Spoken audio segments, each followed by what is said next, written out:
More now on a story dominating social media tonight. President Trump now signing an order reversing his administration's policy of separating thousands of children from their parents after they cross the border without papers. We're now focusing on the long-term impact on these kids and on our society.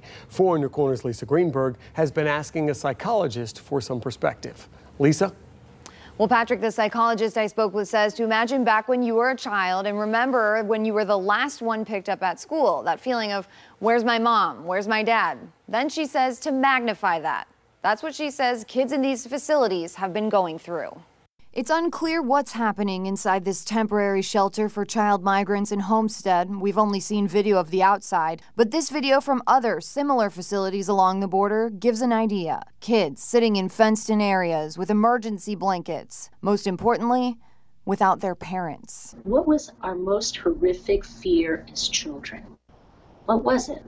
That mommy and daddy would go away. Clinical psychologist Dr. Peggy Moustalier says the trauma of being separated from their families adds to the trauma these kids have likely already faced in their journey to the U.S. We're looking at probably a lot of traumas already that have led to this point. I have to believe that the average reasonable parent would not leave their country and uproot their lives without a serious cause. Dr. Moustalier tells me the children in this situation are likely locked in a state of fear. Did my parents abandon me? The illusion of being safe with your parents is shattered, and children kind of need to have that until they're older. She says kids in the earlier stages of life, from a few months to a few years old, are more likely to internalize this trauma, leading to depression, development issues, problems with behavior and learning. And then as they get older, you're more likely to have acting out. But one common thread, she says basic trust is shattered, and kids in this situation may end up having trouble forming relationships,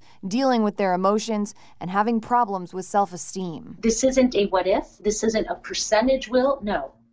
Every child there, this will leave a permanent mark and will affect their development. There's no way around it.